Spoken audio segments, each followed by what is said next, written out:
जय हिंद। आज हम समझते हैं पल्स ऑक्सीमीटर क्या है, किस तरह से इसका उपयोग किया जाता है और कोरोना वायरस में ये पल्स ऑक्सीमीटर किस तरह से उभर कर आया है। यहाँ पर हम देखते हैं पल्स ऑक्सीमीटर, जैसा कि नाम से स्पष्ट हो रहा है, पल्स यानी धड़कन, ऑक्सी यानी ऑक्सीजन को मापता है।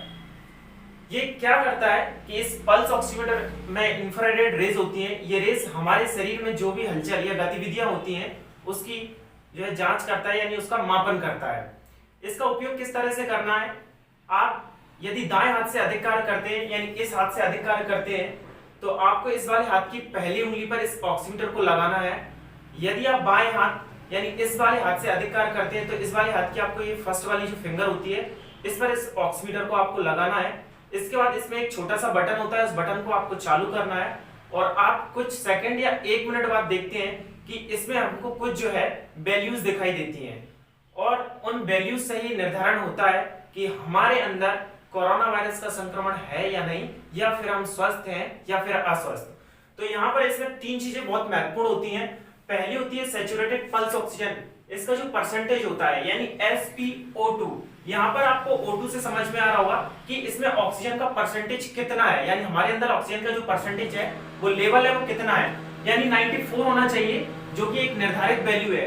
यदि ये 94 यानी 94% से कम होता है तो हम अस्वस्थ की श्रेणी में आते हैं। यानी हमको जो है बार बार फिर लगा के चेक करना है, 1 या 2 घंटे बाद फिर से लगाना है, फिर से चेक करना है कि हमारा जो है ऑक्सीजन का परसेंटेज बढ़ा या नहीं।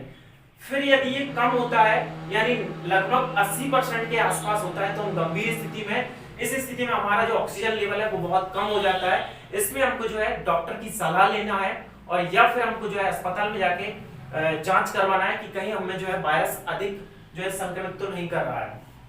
दूसरा इसमें होता है पल्स रेट यानी PR, ये 60 से 90 के बीच में रहना चाहिए। 60 से कम या 90 से अधिक रहता है तो इस बीच में भी हमको जो है डॉक्टर की सलाह लेना है और हम जो है अस्वस्थ की श्रेणी में आते हैं।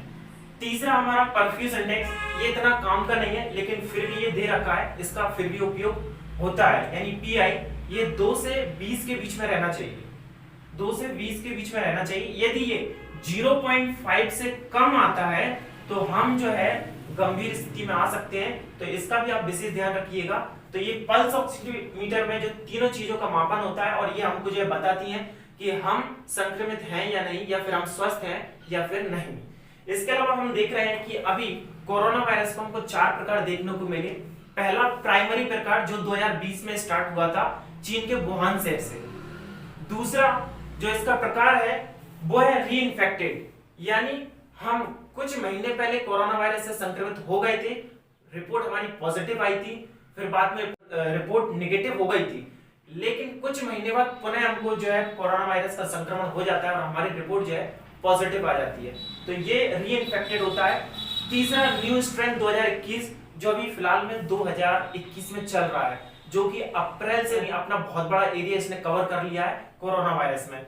चौथा पोस्ट वैक्सीन, ये पोस्ट वैक्सीन क्या होता है कि वैक्सीन लग चुकी है, हमको दोनों डोज लग चुके हैं, इसके बाद भी हमको कोरोना वायरस हो जाता है, तो इसी को पोस्ट वैक्सीन जो है कोरोना वायरस कहते हैं। तो इस तरह से हम देखते हैं कि कोरोना वायरस को 4 प्रकार हमको देखने को मिले।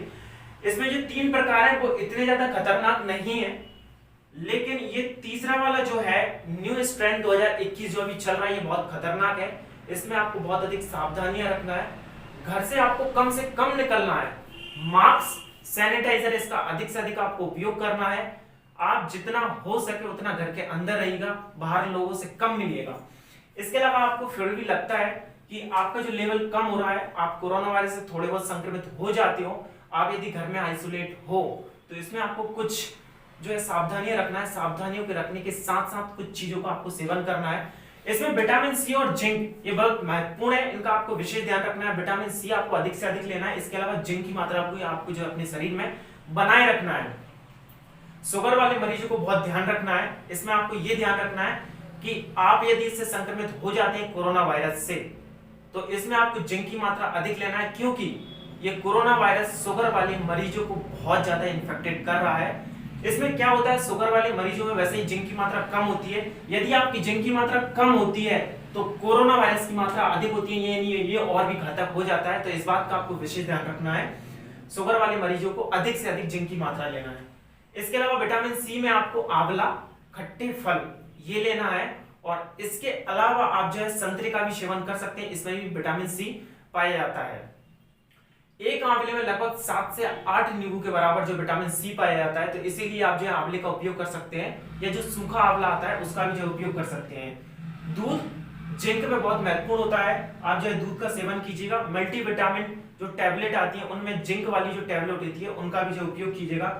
आप जो है पानी की मात्रा अपने शरीर में बनाए रखिएगा, अधिक से अधिक पानी पीजिएगा, गर्म पानी के गरारे कीजिएगा, और जो पानी होता है गर्म पानी उसकी जो भाप लीजिएगा, इससे आपको बहुत फायदा मिलेगा। जो पल्स ऑक्सीमीटर है उसके बारे में मैंने आपको बताया। तो इस वीडियो को मैं अभी यहीं पर समाप्त करता हूँ, अगली वीडियो पुनः लेकर आता हूँ। तब तक के लिए जय हिंद।